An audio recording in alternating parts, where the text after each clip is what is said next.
5, 4, 3, 2, 1।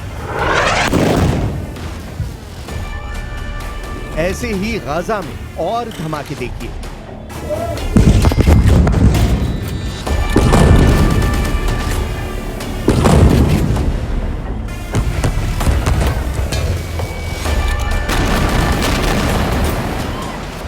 Gaza में made in America बम सब कुछ तबाह कर रहा है। पूरी दुनिया खामोशी से इजराइल की नॉन स्टॉप बमबारी देख रही है। तब डोनाल्ड ट्रंप ने अपने विदेश मंत्री को इजराइल भेजा है। मार्को रूबियो और बेंजामिन नेतन्याहू की मीटिंग में बहुत बड़ा संदेश है, क्योंकि सितंबर 2025 के अंदर कई वॉर जोन में बहुत बड़ी तबाही के संकेत मिल चुके हैं। नेतन्याहू के युद्ध ने डोनाल्ड ट्रंप को बहुत बड़ा तनाव दे दिया है। गाजा में आए दिन धमाके देखने वाली दुनिया को कतर में हुए इजरायली हमले ने चौंका दिया है। हालात ऐसे बने कि इजरायली एयर स्ट्राइक ने अमेरिका के अरब वर्ल्ड वाले समीकरण भी बिगाड़ दिए हैं। कतर और इजराइल के बीच तनाव बढ़ता जा रहा है और अब इस सबसे अमीर अरब देश ने इलाके के बाकी देशों को इजराइल के खिलाफ एकजुट करने की मुहिम शुरू कर दी है। कतर को छोटा सा देश समझकर हमला करने वाले नेतन्याहू को पछताना पड़ सकता है, क्योंकि कतर ना तो यमन है, ना ही लेबनान और ना ही सीरिया की तरह उसे पीटा जा सकता है। डोनाल्ड ट्रंप और कतर के अमीर के बीच करीबी संबंध है और कतर पर हुए हमले ने ट्रंप को भी ऊपरी तौर पर ही सही लेकिन झकझोर कर रख दिया है। अब ट्रंप की टेंशन की बड़ी वजह क्या है वो समझिए। कतर की राजधानी दोहा में अरब और इस्लामिक देशों की एक मीटिंग होने जा रही है। 9 सितंबर को हुए इजरायली अटैक के बाद कतर बहुत ज्यादा आक्रामक है। हमास को मारने वाला इजरायली मिशन फेल तो हो गया, लेकिन इजराइल के हमले ने कतर को बहुत गहरी चोट दी है। इजराइल के एयर स्ट्राइक ने यूरोप से लेकर अमेरिका तक सबको बेचैन कर दिया है और अब कतर के तेवर बता रहे हैं कि वो इजराइल के खिलाफ एक नया फ्रंट खोलने जा रहा है। संयुक्त अरब अमीरात के राष्ट्रपति शेख मोहम्मद दोहा का दौरा कर चुके हैं। यह दौरा कतर पर इजरायली हमले के फौरन बाद हुआ। यूएई के राष्ट्रपति को एयरपोर्ट पर लेने खुद कतर के अमीर आए। मुश्किल के वक्त दूसरे अरब देश का ऐसा साथ मिलना कतर को बड़ी हिम्मत दे रहा है। इस दौरे ने एंटी इजराइल मोर्चे के खड़ा होने के पहले संकेत दिए हैं। अरब देशों के बीच जो कुछ चल रहा है उसकी सुगबुगाहट अमेरिका को हो चुकी है और इसीलिए अब एंटी इजराइल अरब फ्रंट बनते हुए नजर आने लगा है। बदले की आग में जल रहे कतर ने अब अपनी ताकत का इजहार करना शुरू कर दिया है, जिसमें वो सभी अरब और इस्लामिक देशों को एक साथ लेकर एक बड़ा ऐलान करने जा रहा है। क्या दोहा में होने वाली मीटिंग को लेकर डोनाल्ड ट्रंप बहुत ज्यादा तनाव में है और इसीलिए उन्होंने अपने विदेश मंत्री को इजराइल भेजा है? Well, I'm not thrilled. I'm not thrilled about it. I don't have to do that. I'm not thrilled about the whole situation. It's not a good situation. But I will say this: we want the hostages back, but we are not thrilled about the way that went down today. I'll be giving a full statement tomorrow, but I would tell you this: I was very unhappy about it. Very unhappy about every aspect, and we got to get the hostages back. But I was very unhappy about the way that went down. Trump को आगाह करने के लिए Israel में प्रदर्शन हो रहा है। तेल अवीव में हजारों लोग लगातार जुट रहे हैं। इस प्रदर्शन में नेतन्याहू के लिए एक मैसेज ड्रोन से रिकॉर्ड किया गया है। इस पर लिखा है कि नेतन्याहू, डोनाल्ड ट्रंप को धोखा देना बंद कीजिए। जाहिर है कि इजराइल अब तक गाजा में हमास के खिलाफ युद्ध लड़ रहा है और उसको निर्णायक जीत अभी तक नहीं मिली है। गाजा में नेतन्याहू के ग्राउंड ऑपरेशन ने इजराइल के अंदर और तनाव फैला दिया है। सबको लग रहा है कि हमास के कब्जे में जो बाकी बंधक बचे हैं वो भी नेतन्याहू के मिलिट्री ऑपरेशन की वजह से मारे जाएंगे। फिलहाल नेतन्याहू के लिए बड़ा झटका यह है कि कतर पर हुए हमले में इजरायली एयरफोर्स को कामयाबी नहीं मिली, इसीलिए नया युद्ध भड़काने को लेकर नेतन्याहू इजराइल में भी कटघरे में खड़े किए जा रहे हैं। सवाल है कि क्या कतर में हुई इजरायली एयर स्ट्राइक नेतन्याहू की सोची समझी रणनीति थी या फिर बेचैनी में उठाया गया कदम?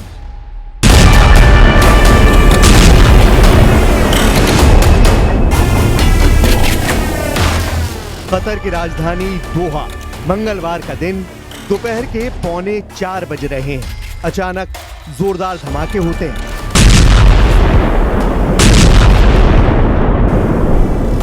गाजा, यमन, लेबनान, सीरिया और ईरान से भी बड़ा हमला है। निशाने पर हमास के लीडर थे, लेकिन हमला सबसे अमीर अरब देश पर हुआ, सबसे पावरफुल डिप्लोमेटिक फोर्स पर हुआ। कतर में हुए इस धमाके ने पूरे अरब वर्ल्ड को हिलाकर रख दिया।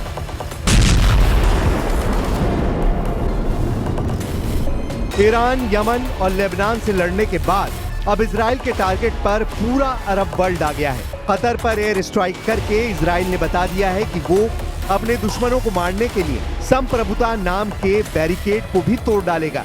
यानी अब हमास को पूरी तरह खत्म करने के लिए इजराइल उन देशों पर भी हमले से परहेज नहीं करेगा जो अभी तक इस युद्ध से दूर रहे हैं। क्या कतर पर हुआ इजरायली वायुसेना का हमला इजराइल वर्सेस अरब वर्ल्ड का युद्ध भड़काने जा रहा है? क्या कतर के बाद इजराइल तुर्की पर भी हमला करेगा? क्या इस्तांबुल पर एयर स्ट्राइक होगी? क्योंकि हमास के नेता तुर्की में भी रहते हैं। इसमें कोई शक नहीं कि नेतन्याहू ने बहुत बड़ा कदम उठाया है। नेतन्याहू ने साफ साफ कहा है कि हमास को पूरी तरह मिटाने के लिए वो हर कदम उठाएंगे, फिर चाहे जमीन कोई भी हो, कहीं भी हो। कतर में हुए इस हमले के टारगेट पर थे हमास चीफ खलील अल हैया, लेकिन इस हमले में वो बाल बाल बच गए। हालांकि 6 लोगों की इस हमले में मौत हुई है। बहुत से सवाल उठ रहे हैं, क्या कतर में हमले के बाद हमास के नेता खुद को यहां पर महफूज समझेंगे? क्या नेतन्याहू दोबारा ऐसा हमला नहीं कर सकते? दोहा में हमास के लीडर्स पर हमला हुआ, लेकिन इजरायली अटैक में जिन लोगों की जान गई उनके जनाजे पर कतर के अमीर भी पहुंचे और कसम खाई कि कतर इस चोट को नहीं भूलेगा। कतर ने ऐलान कर दिया है कि इजराइल का हमला उसे मध्यस्थता करने से नहीं रोकेगा, यानी हमास से डील करना जारी रहेगा। और इसीलिए अब इजराइल के सामने कतर नाम का दुश्मन भी तैयार हो चुका है।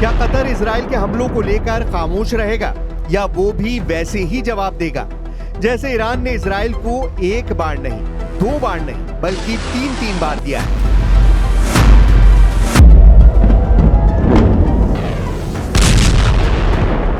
तेल अवीव और हाइफा में गिरती हुई ईरान की मिसाइल देखिए। 13 जून को तेहरान पर इजराइल के हमले के बाद शुरू हुई इस जंग में ईरान ने इजराइल पर 600 मिसाइल दागी थी। इजराइल के कई शहरों का यही हाल हुआ था। फिर 12 दिन बाद अमेरिका के दखल से ईरान और इजराइल के बीच युद्ध विराम हुआ। क्या कतर ऐसा ही जवाब देने की ताकत रखता है? आर्थिक रूप से सबसे मजबूत अरब देश कहा जाने वाला कतर है तो बहुत छोटा सा मुल्क, लेकिन हथियारों के मामले में ये सबसे बेहतरीन वेपन सिस्टम से लैस है। कतर के पास 36 रफाल फाइटर जेट हैं। कतर के पास 24 यूरोफाइटर टाइफून जेट हैं। कतर के पास 37 F-15 ईगल लड़ाकू विमान भी हैं। और ये ताकत कतर को अरब देशों में सबसे मजबूत एयरफोर्स भी बनाती है। लेकिन सवाल वही है कि क्या कतर इजराइल को जवाब देगा या फिर वो शुरुआती रिएक्शन के बाद खामोश बैठ जाएगा? इजराइल ने हमला करके दिखा दिया है कि उसके दुश्मनों के लिए कोई जगह सुरक्षित नहीं है। ऐसे में अब इजराइल के एक्शन ने तुर्की के लिए बड़ा खतरा पैदा कर दिया है, क्योंकि तुर्की भी हमास के बड़े मददगार देशों में शामिल है। दोहा में वो जगह देखिए जहां इजराइल ने बम गिराए। Made in America bunker buster बमों ने इस इमारत का क्या हाल किया है। यहीं पर हमास के वो अधिकारी थे जो कतर में गाजा युद्ध विराम पर डील के लिए बात कर रहे थे। एक बार फिर सवाल कि ईरान, यमन और लेबनान से लड़ने के बाद अब इजराइल के टारगेट पर पूरा अरब वर्ल्ड आ गया है और अब इस युद्ध में बाकी अरब देश भी कूदेंगे, क्योंकि सऊदी अरब ने भी कह दिया है कि वो कतर के साथ खड़ा है और कतर के लिए वो अपनी पूरी ताकत का इस्तेमाल करेगा।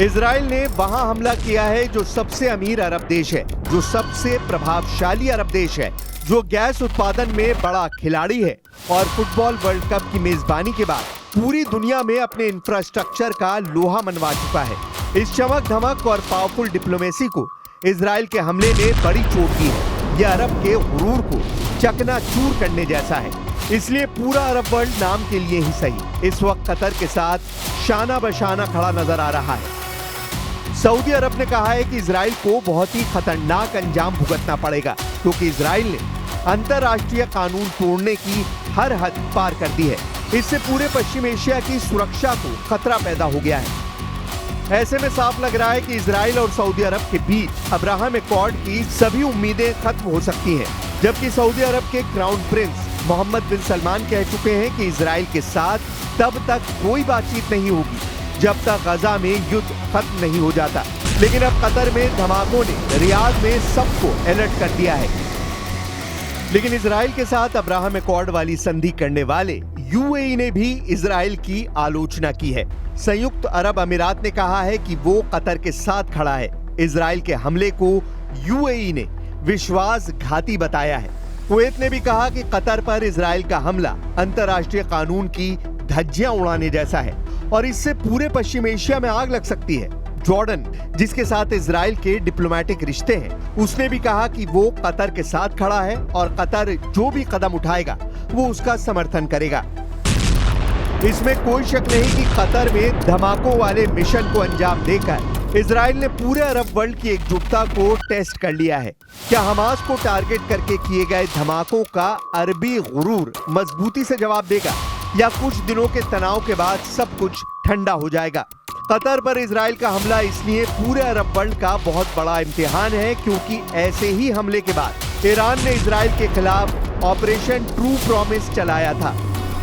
दुनिया ने ऑपरेशन ट्रू प्रॉमिस का पहला संस्करण 13 अप्रैल 2024 को देखा था, जब ईरान ने सीरिया में अपने दूतावास पर हुए हमले का बदला लेने के लिए 170 ड्रोन और 30 मिसाइल इजराइल पर फायर की थी और ईरान ने ऐसा दूतावास पर हमले के 13 दिन बाद किया था। इसके बाद ऑपरेशन ट्रू प्रॉमिस का दूसरा पार्ट 1 अक्टूबर 2024 को देखा गया, जब ईरान ने हमास चीफ इस्माइल हानिया और हिजबुल्लाह चीफ हसन नसरल्लाह के मर्डर का बदला लिया। 31 जुलाई 2024 को हानिया को तेहरान में ही मारा गया था, जबकि हसन नसरल्लाह को मारने के लिए इजराइल ने 27 सितंबर को बेरूत में बमबारी की थी। इसका बदला लेने के लिए ईरान ने 1 अक्टूबर 2024 को 200 बैलिस्टिक मिसाइल से इजराइल पर हमला किया। इसके बाद जून में हुई जंग से तो पूरी दुनिया वाकिफ है, जब अली खामनेई ने ऑपरेशन ट्रू प्रॉमिस का तीसरा दौर शुरू करके बता दिया था कि पूरे पश्चिम एशिया में इजराइल को टक्कर देने वाली सबसे बड़ी ताकत ईरान है। 13 जून को इजराइल के हमले के बाद जब ईरान ने इजराइल पर मिसाइल बरसाई तो पूरी दुनिया हैरान थी। ईरान मिसाइल अटैक का हर रिकॉर्ड तोड़ रहा था। क्या तेल अवीव, क्या हाइफा और क्या इजराइल का डिफेंस सिस्टम। ईरान की मिसाइलों ने इजराइल के हर कवच को भेदा और बता दिया कि जब उसकी मिसाइल फायर होती है तो उन्हें रोकना ना तो इजराइल के बस की बात है और ना ही अमेरिका के।